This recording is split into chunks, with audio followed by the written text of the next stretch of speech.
Hey, everybody, and welcome back to the Rays Rewind podcast. We've got a great show for you tonight. But before that, did you know around 16 million Americans, or 16 million adult Americans, believe that chocolate milk actually comes from brown cows? And now, let's start the show.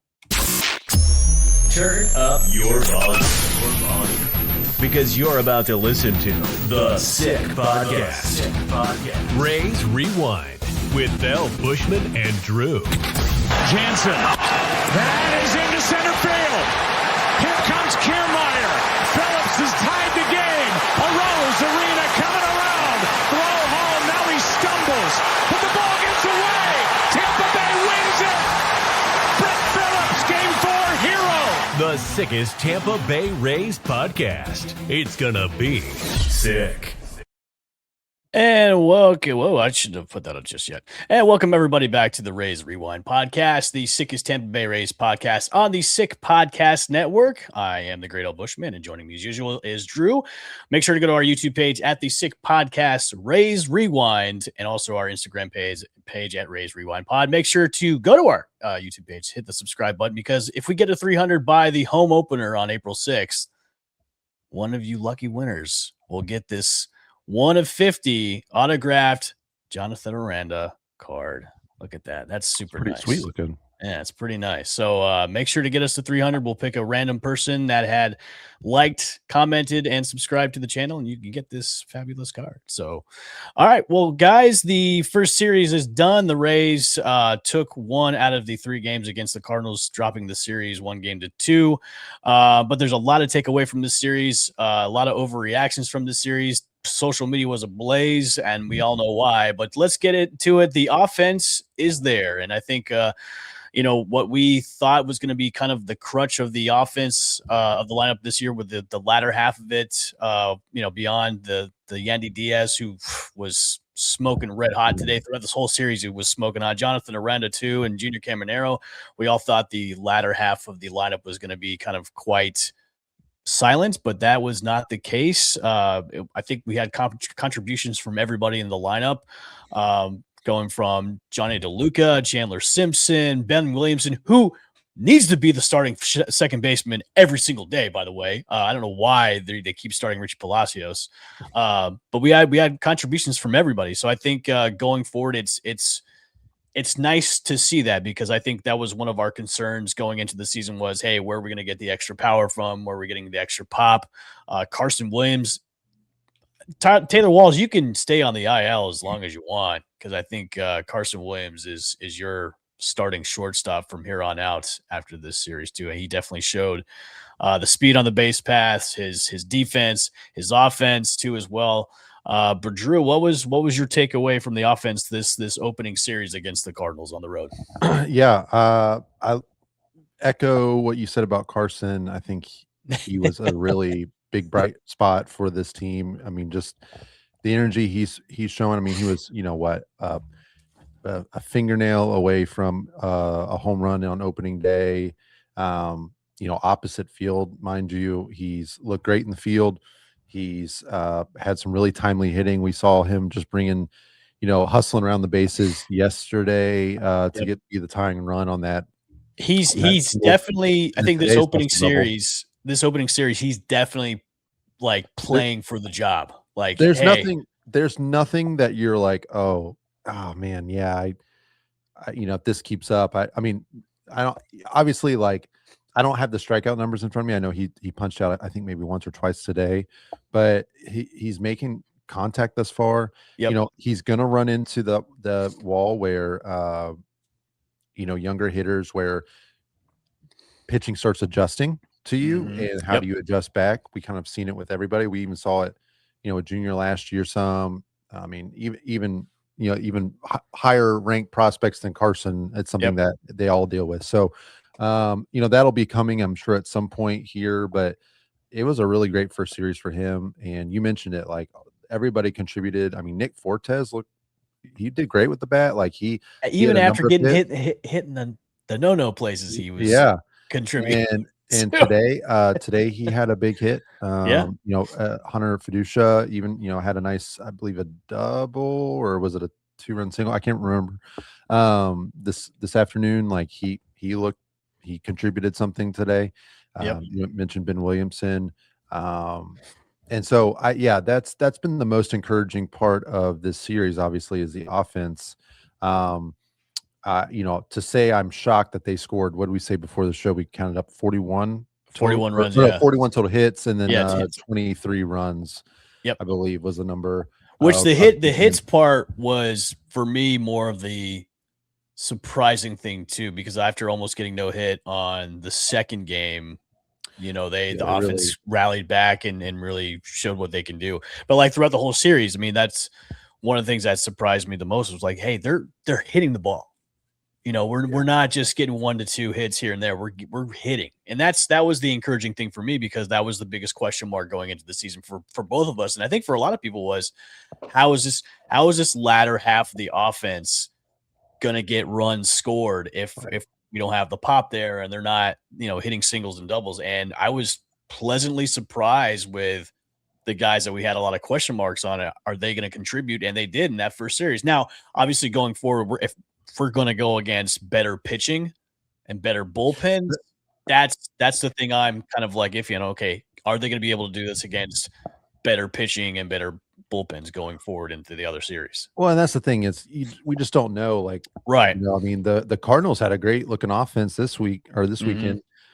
The Cardinals aren't expected to be a great team this year. They're no one thought highly of their pitching staff coming in. Right. And they obviously traded away players in the offseason, similar to the Rays, to kind of turn the corner and bring up guys like JJ Weatherholt, who look great, and give some opportunities to some other guys.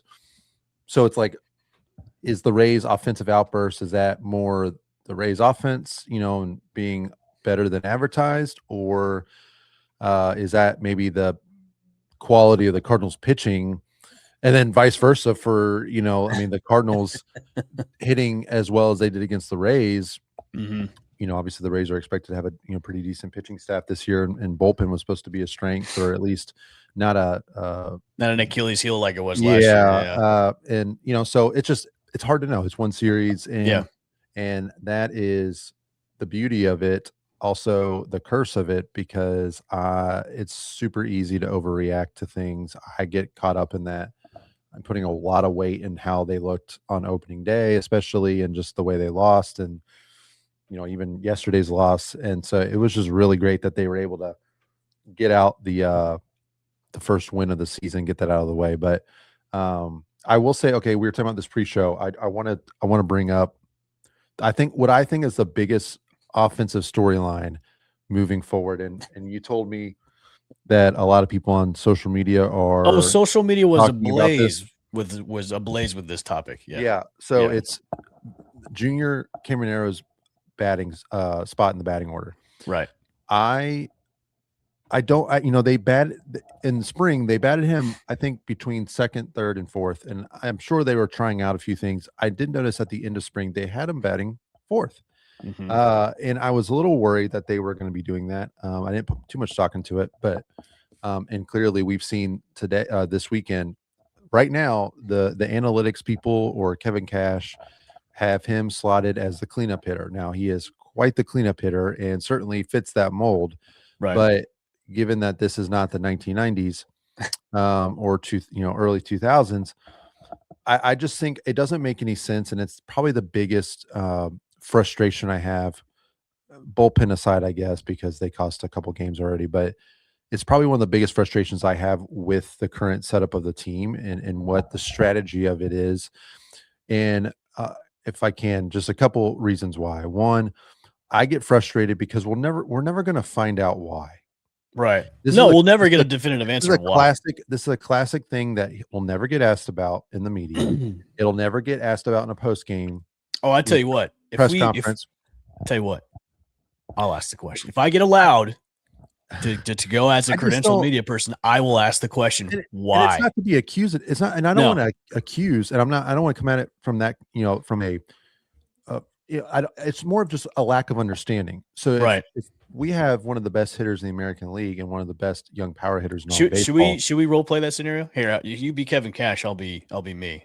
Hey, Kevin. Hey, Wait. Well, I don't have an answer. I don't know what the answer is. well, we'll just role play that. Hey, Kevin, great game today. Just one of the things we wanted to ask you about was, what's the strategy with having Caminero at the fourth spot in the lineup? The past couple of weeks. Yeah, we really just like having the alternating left, right, right, left at the top of the order. Veteran batter, veteran Just hitters with say Jake analytics. Fraley, Just say Cedric analytics. Mullins. Yeah. These guys are going to be in key spots for us all year, and we're going to keep throwing them out there. And see. Yeah, thank you. Yeah. It's really just a lack of understanding. Like I just want, Mark Topkin, Adam Berry, someone, and I don't know what I'm not in there. I don't know what the environment's like. I don't know if it's like, hey, yeah, we stay away from that stuff. But I just think you have one of the best young hitters in baseball. Let's find out, like, what is the reason why you want him hitting fourth? Like, Right. and I get they might not want to share every detail. I don't know if there's some secret sauce or analytics stuff that they want to keep secret, but like, my mind goes to Moneyball with Jonah Hill telling the manager, Because he like, gets hey, on base. you need to put Hatterberg at first and stop playing Carlos Pena. Why? Yeah, and like because he gets on base. Yeah, and I just don't know. I don't know who's making that call. If that's just all Kevin, if that's Kevin with the help of the analytics team, or if it's all analytics. Like, I don't know. I just want to know why. My question would be process. My question would be if we maybe this is kind of like, hey, they're kind of tweaking some stuff to see how look, we're in their third game into the season. We haven't even done a full week of games. Right. Maybe they're just kind of seeing how stuff is, and then they'll make tweaks and maybe drop them, then maybe bring them up in the order to back clean up. So I think for now, obviously with everybody just questioning why is he there, I think maybe they're just testing things out to see how it's going to be, or if he's optimistic look at it, I'm trying to be optimistic about it. But if they keep batting him in fourth, that's a waste to me. So I would say for right now, for everybody's just kind of getting all hot and bothered about it, I'd be like, maybe they're just trying some stuff out to tweak it, and then if it's not working, they'll move him up and then figure out who's going to go after him. And I know a lot of people are like, oh, you got, who was it that was hitting, was opening day lineup, was that Valade hit in front of him, right? I think so. Or Valade, it went Yandy, Valade, Aranda Jr., Ben Williamson. Everybody's like, yeah, Ben Williamson. Now Ben Williamson played great, no fault of him. But right. Like, we saw the Cardinals are not afraid to say, like, hey, we'll walk Junior. We don't care. We'll throw him. No, Aranda was on 1, 2. Yeah, Aranda was 2. Aranda was above. Aranda was 3. Yeah. Aranda was regardless. 3. Like, they're totally fine with walking Junior and just facing whoever's after him. It was Williamson. Yesterday, opening day. I believe it was Cedric Mullins yesterday, and then today it was Chandler. So it was Fraley above him on Saturday, Mullins after Caminero, right, and then so my big issue is this, and it's less about the players around him, because I don't have a problem with Jake Fraley playing or Cedric Mullins playing or even hitting higher up in the order, or Ben Williamson being behind Junior. Like, at the end of the day, no matter who you put behind Junior, they're going to have to come through, because even if it's Jonathan Aranda, they're still going to be careful with Junior. And, it's going to be on the guys around Junior to produce for him to be in situations. My thing is, why would you not give him more at bat opportunities than as much as anyone else in that lineup? Yandy, Jonathan Aranda, and Junior, they need to be getting the most at bats. There was specific situations I'm talking about yesterday in extra innings, top of the 10th. Yandy gets the runner in, great. Jonathan strikes out, still got a runner on first. Jake Fraley's coming up there at the top of the 10th with 1 out. Now, Johnny DeLuca, for Lord knows what reason, says, I'm going to steal second on a payoff pitch or whatever the count was when we have Junior on deck, and risk not letting him come up. And that's exactly what happened. He strike him out, throw him out, double play. Now Junior's not even getting an at bat in the top of the 10th. He's not even giving a chance to add on to a lead or to come up in a key situation, because they keep slotting him fourth instead of third. And So there's a wasted opportunity. Today, I believe there were 3 instances in this game alone where Junior would have, had he been batting third, would have had at least one, I think maybe 2 runners on and a run scoring opportunity. Instead of Junior, it was Cedric Mullins. They had Jake Fraley slotted in before the game. Obviously, he's got some shoulder soreness or whatever. And then you would think, oh, okay, well, he's out, so maybe they'll put Junior up. No, they just slotted Cedric in. So clearly they have some reasoning for wanting Junior fourth, but I just don't understand it. You're robbing him. You're robbing your best hitter, your best power hitter, your best run producing hitter of run producing opportunities. And it took all of 2 games for it to bite you in the butt and to not have an opportunity for him to come up in a key situation because we're insisting on putting veteran hitters that are, frankly, I mean, Cedric Mullins has had really good seasons. I'm not, and again, it's not them. It's just Jake Fraley, like batting third. Why? Why is he's not necessarily proven to be this super effective player or hitter? So it doesn't make sense to me. Today was super frustrating. And I know they won, and I'm really excited about that. And Cedric had he had a double, like sack fly, like not that he didn't produce. It's just I want Junior coming up in situations where it's Yandy, it's Aranda. You can even make the argument of, okay, hey, we're gonna have Simpson batting. That's my argument there too. Is I don't know why they're having if you're gonna bat Simpson up, just put him in the leadoff. And that's what I was saying too. Is like you could have Simpson at the top, Yandy, and then flip flop Caminero and Aranda. Yeah, and that would be your 3 and 4. And you can make the argument too. Now you're taking bats away from Aranda in that scenario, but at least it's because Junior's up, or Chandler's up there now, but he's would be an incredible leadoff hitter because he's high contact, high speed, and he can make things happen. I mean, I just see in my head, Chandler getting on base somehow, and then Yandy shooting a ball through the between second base and first base on a hit and run, and Chandler's at third base, or Yandy gets a double in his first at bat and Chandler's already home. But then you have Junior and Jonathan right there too. I just don't. There was 3 moments today where Cedric had one, if not multiple men on top of the 9th. They're trying to add on. He's got bases loaded, 2 outs. Yeah. And he grounds out to second. Now, again, I'm not thinking of Cedric. It's not Cedric. It's just that I want Junior up. Like, I would much rather have Junior Caminero up, bases loaded, 2 outs, in the top of the 9th, trying to add on, especially with this bullpen we've seen. Like, I don't get it. And that's what's frustrating, is it just feels like an obvious question that we could be asking. Somebody could be asking Kevin, like, hey, what's the thought process? Because if he has a great reason for it and they're like, hey, we really believe that this is the approach that works best right now. Okay, like, I can be convinced otherwise. I'm not just saying I'm right. I know more than Kevin can. See, that's why I'm hoping they take what we saw this whole series and Cash looks at it. Okay, maybe we need to have him up at the 3rd spot instead of having him down in the 4th. I really hope. I'm being optimistic here. I really hope he does, because like the lack of power we saw from him. Now I know he had a couple singles here and there, but just the lack of of clutch spots that we could have seen him hit in, they were just not there because they weren't available. And that's I don't want Junior leading off. I don't want Junior leading off an inning without anybody on. Right. And I just think guaranteed at bat first inning. Like, yes, I want that. Like, I want him up. And even if you put Chandler all the way, because here's the thing is, if you just want to do Yandy, Aranda, and Junior top 3, I'm fine with that too. I'm fine with that too. You're always going to run into the situation of who's behind Junior to quote unquote protect him. They don't have enough power hitters, enough big time hitters. It's always going to be a question unless you put Aranda behind Junior. Now, I don't think you'd want to do Yandy, Junior, Jonathan. I don't know. It just, because Jonathan's not as much of a power hitter. Like, you'd almost rather have him in front of Junior. I get it.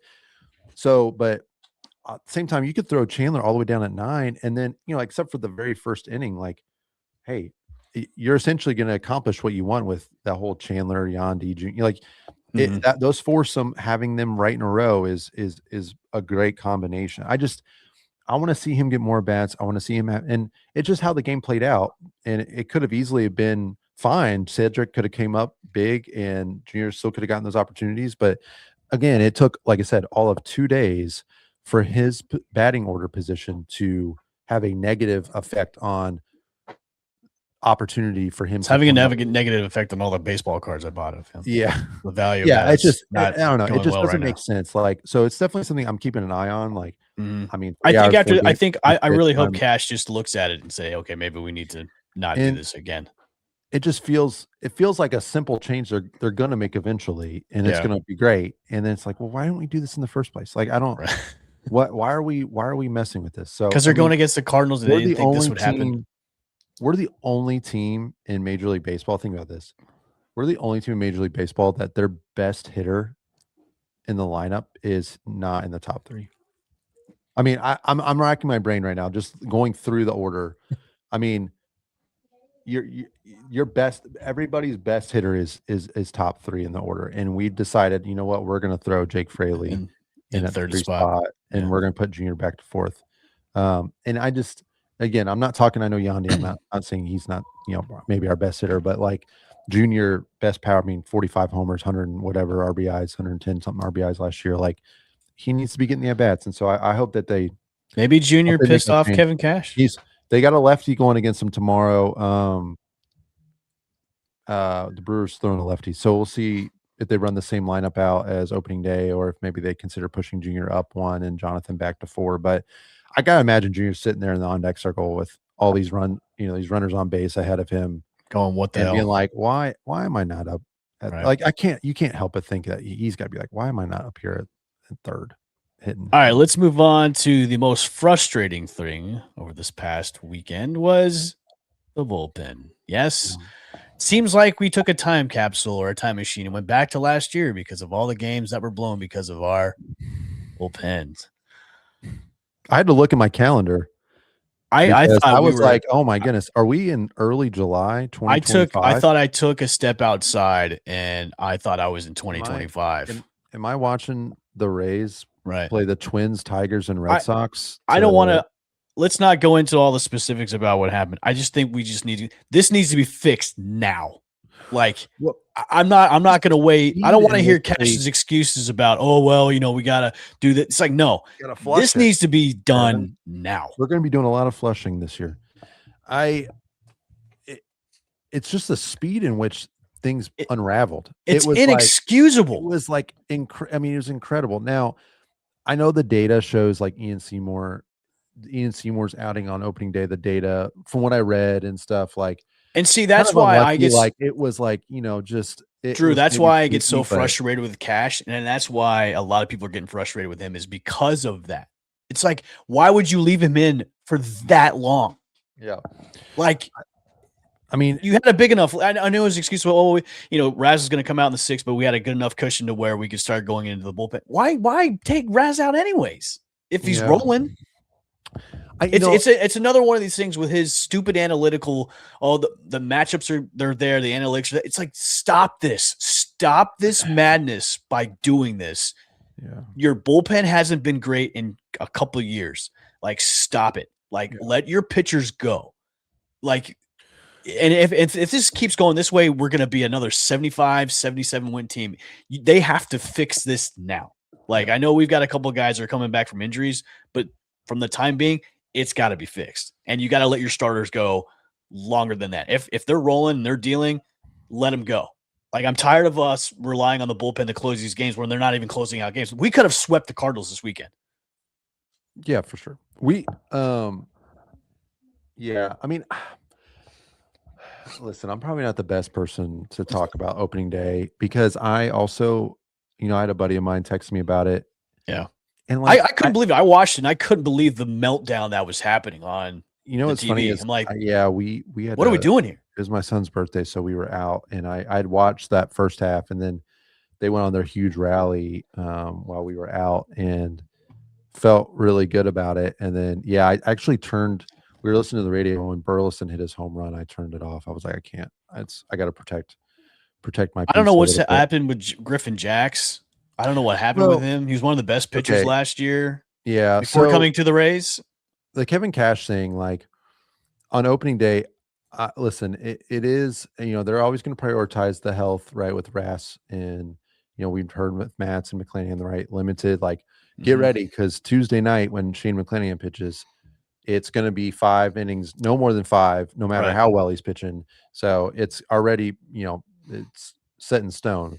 But with like Rass, like he sat for a while. Like I get it. I get and so I didn't personally have a problem with it. It's just the guys they just were so bad. Mhm. But we always get on Cash like he's not aggressive enough with the bullpen, right? He doesn't chase wins or is quick. He waits too long to go to his A guys. Maybe if the lead feels, like there's still a bit of a cushion there and then it unravels. Like he went right to Clevenger in the 6th and then to Jax as well. Like he was aggressive. So I can't get mad at him for that because normally it's the opposite Mhm. and they just didn't pitch well. It was No. bad. And Like they're pitching Jax hung against that fastball. they're getting worked against a not so great Cardinals lineup. The Cardinals aren't a good team. Not supposed to be. Well, I don't know. Jury's still out, I guess. We'll see. But I mean, and they got a lot of energy. That's the thing with like Weatherholt coming up. Like it's, some unknowns there, and he looked great. But like, I think it's just the speed in which things unraveled both on opening day and on Saturday. I mean, Griffin Jax took all of 9 pitches to lose the game in the 10th. I mean, it was just like, all right, we got the one ring. Like, yeah, go ahead. When opening day meltdown, I was like, "Oh, we're doing this again." And then the next day, I was like, "We're doing." What is seriously, happening? I was like, this feels. I feel like I'm in a time warp. I'm back on the encouraging side. I was really Raz had a great outing for the opening day. Boyle after that first inning, he settled in. He looked great. So I know that's encouraging too. But will he do that against? I'm still worried about Joe. I know, but like for a guy that's stepping in because Pep's not there, I like it. And then Matz, I was impressed with until he looked great until his one. I think he just ran out of gas. But the 2-strike homer to Jordan Walker was brutal. But I think other than that, I think the rotation that we have, it's encouraging to say, okay, hey, I think we're going to be okay with our rotation. Just the bullpen to me is just they have to fix. They have to go find a way to fix this when we're going to go play the Yankees and when we're going to go play the Cubs. They got to fix this when we're going to go play better teams with better lineups. They've got to fix it, or it's just going to be another frustrating season where we have a great enough lead, which they're scoring runs. This offense is scoring runs, and the bullpen just implodes, and then we lose games that we should have won, and we could have. Look, again, going back to this, we could have swept the Cardinals on the opening series, but it was because of our pen melting down that didn't happen. I think, Griffin Jax is a huge concern. Mm-hmm. I'm worried about him. Brian Baker looked good.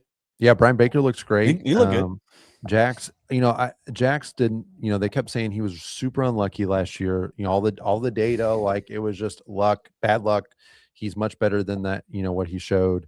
And I mean, he looked good in the WBC when he pitched, and like you're like, okay, like hey, but it's obviously a rough start, and like he's just got to be better. I mean, he's going to be in high leverage situations, so like there's just no confidence for me right now with him. But he's unfortunately, we're just going to have to deal with it. He finds it and deal with it. I mean, we've seen him do it for a while with other with the Twins and stuff. So like, it's there. It's just got to click. And I mean, frankly, like, Brian Baker last year wasn't that good for the Rays after that. He was terrible. He blew that game against the Red Sox, like his first day and never really recovered. And he's looked great these 2 first outings that he's had. So I think he let it go that he doesn't play for the Orioles anymore.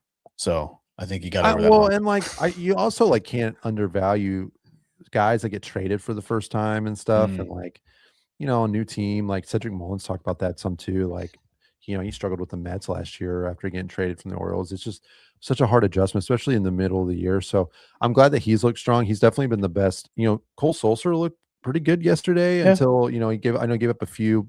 Cash was just really trying to get as much as he could out of him so he didn't have to go to anyone else. I get that. So like Mason Englert, I mean, he looked great in the spring. He gave up 2 homers. I mean, like no one really looked great other than Brian Baker, but it's who we got. I mean, like Cam Boozer's down on the 40-man, but he's down in Durham. Like we'll see if he gets called up. Like they gotta just have some accountability and like gotta start improving. I will tell you the Joe Boyle start was encouraging, no walks. I will say I am still super nervous about him because the man cannot hold a runner to save his life, and I think I could steal on Joe Boyle.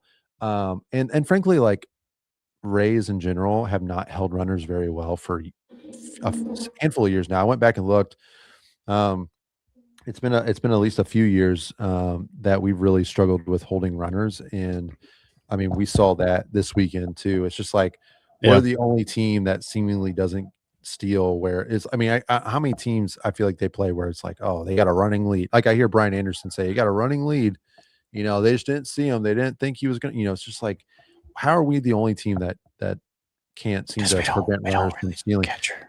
And the Brewers, I believe, led the league last year in stolen bases or were among the tops. And so, I mean, they're going to try and run on us this year or this week. So I don't know. I'm still hesitant because Joe, he didn't walk anybody and he retired. I don't know how many in a row, but it's like, I was a little concerned after that first inning because it Yeah. took him so much to get out. But then he settled in. I was like, all right, you know what? that's the issue though. It's like if he gets a hit, if he gives up a hit, Yeah. gives up a single or he walks guys, which is, hey, that's he starts to get proven wild. otherwise, that's what he does. Yeah. Like then it's like, okay, hey, we're gonna steal. It's an automatic double, and then the Cardinals, hey, they play great baseball against them. So I'm jury's still hoping out for me, this. but I'm hoping this definitely series encouraging. is like the opening series where they get all these jitters and stuff out of their system going into the. I'm hoping next since one. they got that first win out of the way, because it's almost like when you get that first bucket in basketball, you're like, all right, like let's get another one. especially in like the March Madness, like if things start falling a little bit more, you kind of take that pressure off, that lid comes off, so to speak. Yeah.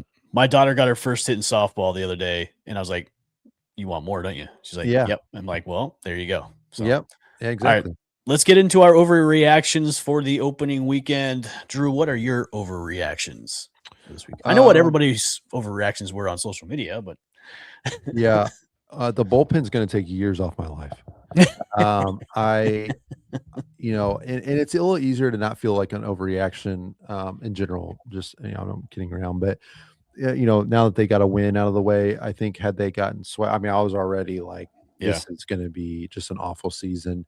I do think that at the bullpen, I'm worried the bullpen is going to be really bad, and it's hard not to feel that way.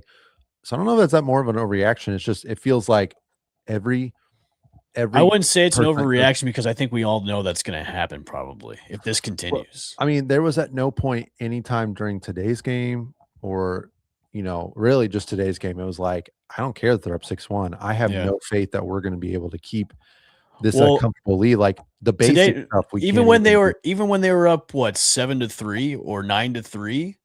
I looked away for like a second, and now the score's 9-7. I'm like, what? What just? I was like, are we going to do this again?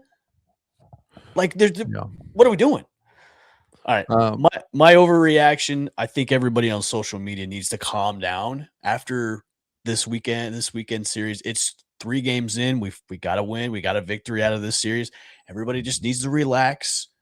You could start throwing stuff out the window maybe a few weeks from now, maybe the end of the month. If they're not above 500 and they're just so below 500, then you can start calling for Eric Neander's head and Kevin Cash's head. But for right now, just relax. Stop overreacting.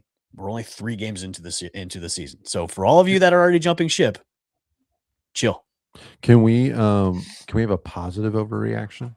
Yeah, of I have course. 2 positive overreactions. Yeah, I've got an overreaction, positive one. Yeah. One, well, first of all, my Drew Rasmussen top 5 Cy Young, I feel like still looks good after 1 start. Yep.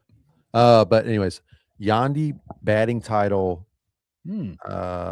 potential this year again. I mean, yeah, you know what he did? He looked at film from his batting title year, and he's emulating that stance. Hey, every year he's won a batting title.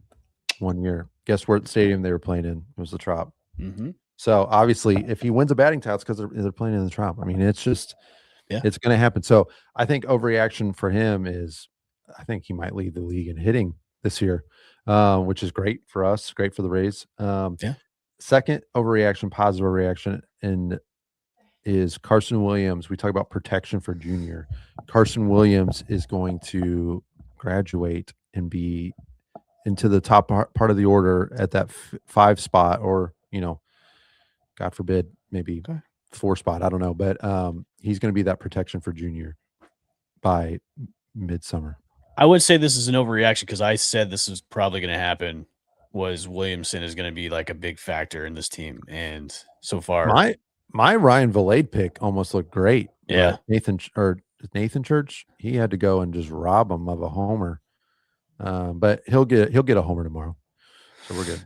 Yeah, I'm liking what I've seen so far out of the offense, and I think if they just continue to roll like this, it's going to be fine. It's just the pen that's the scary thing. So, all right, series MVP for our first series of the season, I'm going to go with Yandy Diaz, the Yandy Man can. So, how many, he had like 10 hits this series, right? Let me look up those stats real quick. Talk amongst yourselves. I would look, but my computer would probably freeze on me. Is yours Yandy or? I was actually going to say Carson. Okay, I like that. Carson Williams. I like that a lot. I mean, we talked about it, but I mean, he, stat line would have looked even better with that home run on opening day. He was, inches away from, but he's hitting the ball. He's hustling around. Yandy had 9 hits total. 9 hits total. 9 hits. I mean, it's for an opening weekend for Carson Williams, and based on what we saw last year and what we're hoping to see this year, and this opportunity for him to like take hold of the starting shortstop job. Yep. That's what I said too. Like after weekend for him, after seeing him just take the bull by his horns and say, okay, this is my job to lose. I think it was just encouraging for everybody because we saw a sample size last year. It was kind of in the middle, but now if he's coming out the gate just like this, it's like, okay, Taylor Walls, you can stay on the IL for a little bit longer, get healthy. You can be that backup if Carson keeps rolling like this, and that puts Carson where that prospect status that we had him last year be is, hey, this is the guy that we all thought he was going to be a top prospect. It's looking like it is right now. So I was encouraged too. I was like, and man, he could have got a home run too on opening day. I know that would have been awesome. Honorable mention for me. I know we didn't do honorable mentions, but I'm just going to say it anyway. Nick Fortes. I had zero faith in any of these catchers coming into the year. Zero faith. They showed me nothing in spring. I don't care what any of the hard hit data showed. Like, no. They no faith coming in. And Fiducia, I'm still pretty down on him. But Nick Fortes, great first weekend. Some really key hits. Had a really clutch ABS challenge today that resulted, I believe, in a strikeout. And so I think he's looked great to start the season. I hope that I know we'll see him tomorrow against a lefty, but I hope we start seeing him a little bit more often. Even against righties too, because he looked great offensively, defensively, looked good. Just gotta throw some runners out. Gotta throw some stolen bases. Gotta limit those. All right, we're gonna wrap up the show with our biggest takeaways for this series. Biggest takeaways for me is offense is there. It's not a concern just yet. It was encouraging to see multiple contributors in that lineup this weekend. So I'm happy about that. It's a very encouraging thing to see a lot of those guys that we didn't think were gonna do anything did something. So that's my biggest takeaway. And obviously the biggest one is the stupid bullpen, which needs to be fixed. And I don't know if it's gonna get fixed, but for right now, it is. Well, whatever. They better get fixed in a hurry because the Brewers, I think, put up even more runs than the Rays did this weekend against the White Sox. So my biggest takeaways, Junior's spot in the batting order needs to be fixed ASAP. I really hope that they change that and move him up. Guaranteed when they move him up to third or higher, he will hit a home run. But in all seriousness, they need to move him up, and I hope they do that sooner than later. Second, what was my second one? And I had it and I forgot it. No, man. Oh, I remember. I don't think there's going to be, unless like the bullpen gets fixed, I think there's going to be a lot of games that we're not going to be able to sit back and relax with. No, I think no lead is safe at this point, and my hair is going to get grayer, and I'm going to lose more hair on my head because of this. It's going to feel like every win, every game is just a grind to get through because. But see, that's a good thing though, because that'll show the type of team this is, especially with the division that they're in. If they're going to be grinding out wins because of the Achilles heel per se is the bullpen, then, and if they're scrapping out wins to stay competitive, then I'm okay with that. But if it's going to stress me out for the whole season, then that's not great. But it is what it is. So I'm okay if they're going to. I'm okay with them grinding and scrapping for wins instead of them just giving up on stuff that we saw kind of like a la last year and the year before. Yeah. So maybe that's changed. So we'll see. But all right. Well, that wraps us up for another episode of the Rays Rewind podcast, guys. This is the Rays Rewind podcast, the sickest Tampa Bay Rays podcast on the Sick Podcast Network. Make sure to go to our YouTube page at the Sick Podcast, Rays Rewind. If you get us to 300 subs, you'll get that Jonathan Aranda 1 out of 50 Top Series 1 card that is autographed. So get us to 300 and we'll get that to a lucky winner. But you got to do it by opening day, the home opener on April 6th. So, but for myself and Drew, we'll see you guys later on the Rays Rewind podcast. See you. And that's a wrap. Hope you don't miss us too much until next time. Follow the Sick Podcast Rays Rewind with Bushman and Drew on YouTube, Google Play, and Apple Podcasts.